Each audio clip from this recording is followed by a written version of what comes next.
No amount of filler is gonna. Yeah. Well, I mean, you wouldn't want to take something that was cut with. I said no running.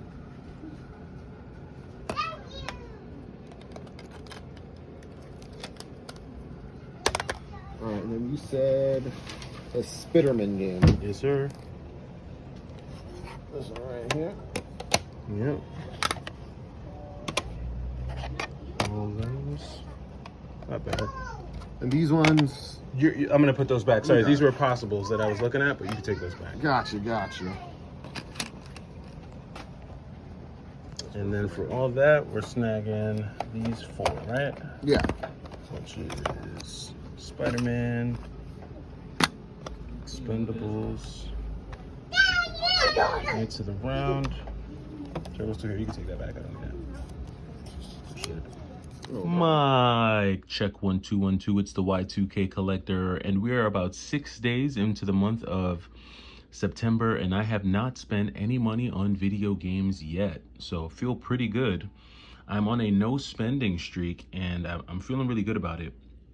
I think the strategy between now and the end of the year is going to pretty much be for me to trade my way into new additions to the game collection. And as I had mentioned in a prior video, it is selling season.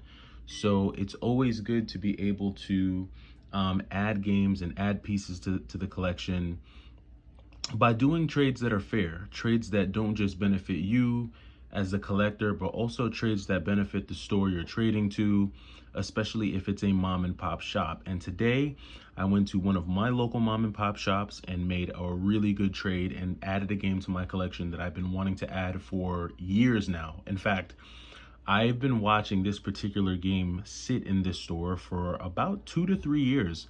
And at the height of the gaming rush, the retro game rush, this game was priced pretty high, but I was able to negotiate it down. So let me show you the 4 games that I was able to pick up. First being Spider-Man, The Amazing Spider-Man on the Game Boy. This is actually a really decent copy of the game here.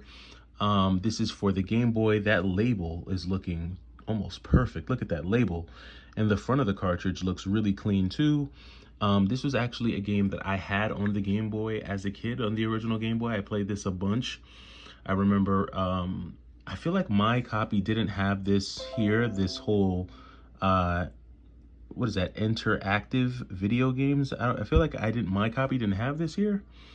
But nevertheless, really fun game for the original Game Boy.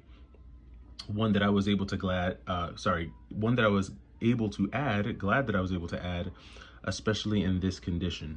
Okay, so the next pickup was a Dreamcast pickup, and that was the Expendables for the Dreamcast. Now, this is actually a game that I had on the Dreamcast a while back, and I sold it off when I sold off a lot of my lower end Dreamcast games.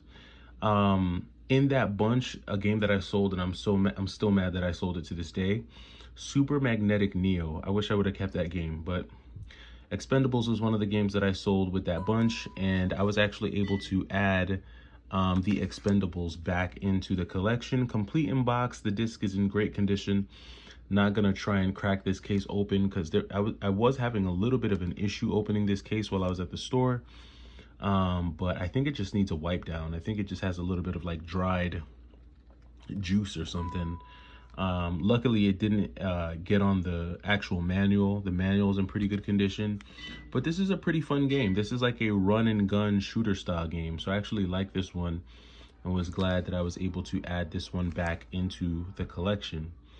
The next pickup that I got was one that I had this on the PlayStation 2, and then sold it when I sold off a bunch of my PlayStation 2 games, but added this one back for the GameCube, and that is Teenage Mutant Ninja Turtles 2 Battle Nexus.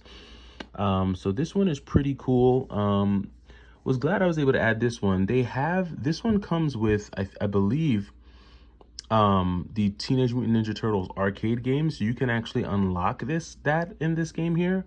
So I thought that was really cool. Also, this is a 4-player game on the GameCube, And this is the one that comes with 2 discs. Now, I was glad to pick this up. The only thing that's a bit of a bummer is that the game, it looks like the second disc has some like warping or something with the second disc. I'm not sure if that's going to impact the gameplay or how it will impact the gameplay. I haven't tried to test the games yet, but I will go ahead and test them. Outside of that, though, the first disc is in really good condition, and the manual is in like top tier shape. It's got all the inserts. The front and back are in really great shape as well. Look at that, not a ding or a dent or a scratch on that back. Same thing with the front. Super crispy. So, you know, I really like when the games come in really good condition, and that's what I got here with this Teenage Mutant Ninja Turtles game. Really good stuff. I'm always a fan of a good beat 'em up. You know, I'm never gonna say no to a really good Ninja Turtles game. So was really glad to add this one into the collection. And then last but not least, the game that I thought I was gonna trade in everything and only be able to get this game, but Knights of the Round. So I've been having my eye on this game for a really long time, and during the height of the crisis back in 2020, I remember that this game was going for upwards of 125 bucks. This has actually come down a lot, and so it made it a really good time to pick this up. Price Charting has this one at roughly around 89 bucks, so I was able to negotiate that with the store owner, and with everything that I traded in, I was able to pick up Knights of the Round, Ninja Turtles, which I've already shown you, the Expendables, which I've already shown you, and Spider-Man. So roughly $175 in trade credit, and I wound up giving them a bunch of games that I just know I'm not going to play. A lot of sports titles that I know I'm not going to play, as well as a lot of like war games like Naval Assault and things like that. Those are just games that I don't play, but these are games that I do play, and I was glad that they were willing to work out a deal. They basically gave me, like I said, $175 in store credit for everything that I traded in. And if you're wanting to know what it is that I traded in, you can watch my video from yesterday, because I pretty much go through that entire bag.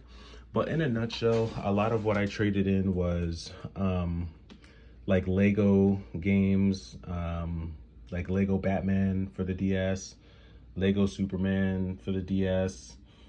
Like I said, a lot of sports games, hockey games, some PlayStation 2 stuff, but nothing really expensive. The most expensive game that I traded in was Chronicles of Riddick on the 360. Everything else was pretty much $10 to $15 and under. So, you know, these were primarily the games that I traded away out of my sell bin. So I was able to reduce the number of games in the collection and traded about, I don't know, anywhere between 20 to 25 games for 4 fantastic games. So let me know what you think about the trade. Let me know if you think I could have done better. Let me know if you think there's a place somewhere else I could have gone to have gotten a better deal. I'm interested to know your thoughts. It's the Y2K Collector. I'll talk about this more over the weekend, but until then, enjoy your Friday, relax, thank God the week is over, and I'll catch you this weekend. Take it easy.